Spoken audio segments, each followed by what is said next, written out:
So hello everyone, this is Varsha and welcome back to the channel again. तो guys, ये video आप सभी के लिए जैसे कि बहुत इंपॉर्टेंट होने वाला है। आपने जैसे कि टाइटल में देखा, हम लोग यहाँ पर क्रिप्टो टैक्सेशन को लेकर डिस्कस करने वाले हैं। तो गाइज़, अगर आप यहाँ पर इंडियन एक्सचेंजेस में मान लो इन्वेस्ट करते हो या फिर यहाँ पर बाइनेंस पे करते हो, बाइबिट पे करते हो, तो यहाँ पर आप सभी के मन में, अगर आपने ₹1 पे क्रिप्टो में ऐसे कोई भी कॉइन में अभी लगा रखा है, आप यहाँ पर इन्वेस्ट अगर कर रखे हो, तो आपको एक मन में डाउट होता होगा कि जब हम लोग इसको सेल करेंगे तो किस हिसाब से हमें टैक्स देना है, कितना परसेंटेज देना है।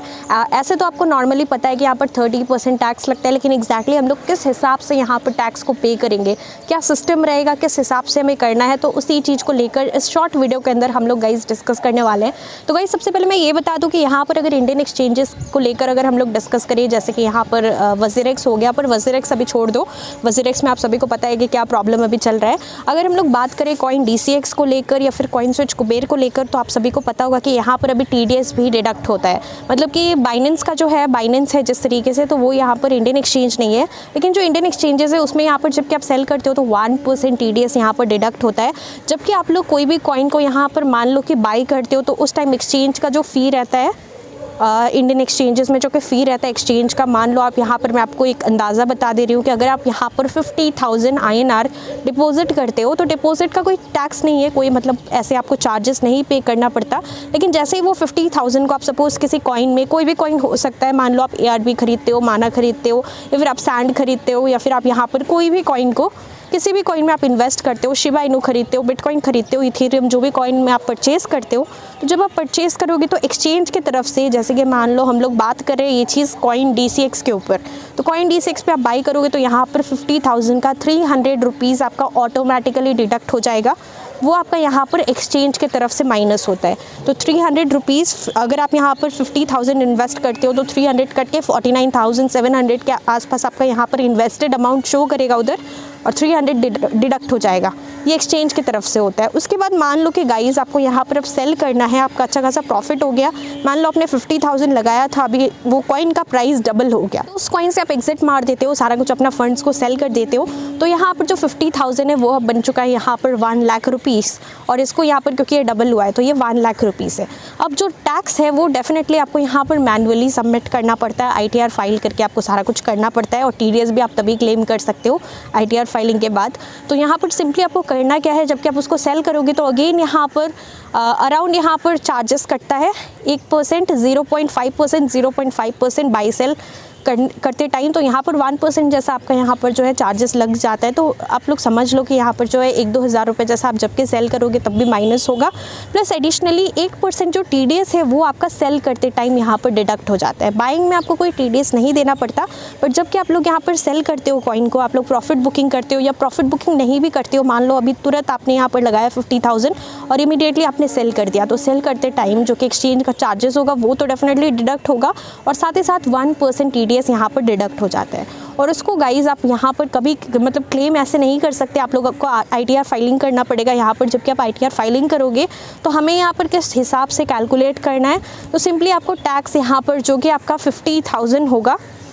50,000 जो आपने इन्वेस्ट किया है उस पर आपको कोई चार्जेस नहीं पे करना है, तो आपको यहाँ पर टैक्स 50,000 के ऊपर पे करना है, जो कि यहाँ पर आपका प्रॉफिट हुआ। जो 50,000 आपने लगाया था उस पर नहीं होगा, लेकिन जो 50,000 अब आपका यहाँ पर प्रॉफिट हुआ है उसमें से 1% TDS डिडक्ट हो गया, पर जो लेफ़्ट ओवर मतलब मनी है उसमें से आपको यहाँ पर 30% एज अ टैक्स आपको यहाँ पर जो है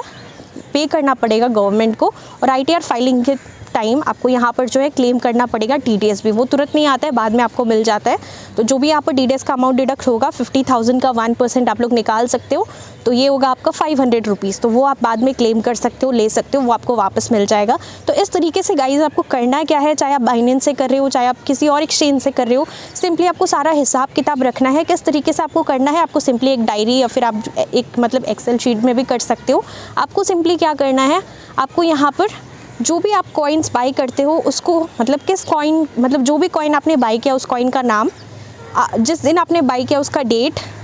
आपने कब बाई किया, आप टाइमिंग भी नोट कर सकते हो अगर आप लोग चाहो तो, और साथ ही साथ आपने कितना लगाया, कितने प्राइस पे ख़रीदा, ये चीज़ का हिसाब आपको यहाँ पर रखना पड़ेगा। और सिंपली जब भी आप जो भी कॉइन को सेल कर रहे हो तो कितने तारीख को बेच रहे हो, कितने प्राइस पॉइंट पे आप लोग बेच रहे हो और यहाँ पर आपको कितना प्रॉफिट हो रहा है, कितना आपका खुद का था, सारा कुछ का आपको यहाँ पर डेटा कलेक्ट करके एक जगह पर नोट डाउन करके किसी डायरी में या फिर आप यहाँ पर जो है ऐसे भी फ़ोन में कहीं पे करके रख सकते हो। तो ये चीज़ गाइस काफ़ी इंपॉर्टेंट है, नहीं तो आपको बाद में काफ़ी ज़्यादा प्रॉब्लम हो सकता है। आप लोग खुद भी भूल जाओगे कि आपने किस प्राइस पॉइंट पे ख़रीदा था, कब आपने सेल किया, कितने पे ख़रीदा, आपको प्रॉफिट कितना हुआ एग्जैक्टली आप लोग कैलकुलेट नहीं कर पाओगे। तो मेक श्योर करना कि ये सारा कुछ आप लोग नोट डाउन करके रख रहे हो। ऐसे देखो इंडियन एक्सचेंजेस में डेटा आपको मिल जाता है, लेकिन बाइनेंस में आप सभी को पता होगा कि 3 महीने बाद क्या होता है, जो भी आपका जो ट्रांजैक्शन का मतलब हिस्ट्री रहता है वो सारा कुछ यहाँ पर कॉइन का बाय सेल का हिस्ट्री सब हट चुका होता है, तो फिर आप उसको नहीं निकाल पाओगे। इसलिए काफ़ी इंपॉर्टेंट है कि सारा कुछ आपको लिख कर रखना है, और इस हिसाब से अगर सारा कुछ आप लिख के रखते हो तो आपको भी पता रहेगा कि आपको यहाँ पर कितना आपका टैक्स बनता है, कितना आपका प्रॉफिट हुआ, कितना % आपको टैक्स देना है, उसमें से कितना आपको यहाँ पर जो है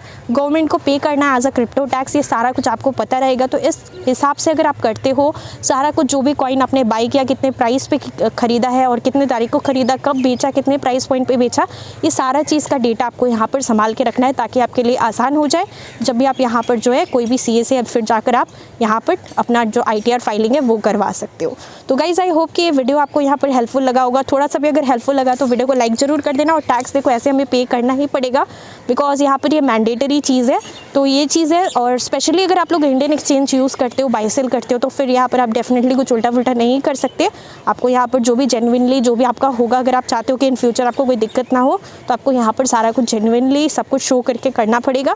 और इसके साथ साथ गाइज नेक्स्ट वीडियो आप लोग कौन से टॉपिक पे चाहते हो, अगर आपको टैक्स से रिलेटेड कुछ और इन्फॉर्मेशन चाहिए तो डेफिनेटली आप लोग कमेंट्स में पूछ सकते हो। So that's all for this video. Thank you so much for watching.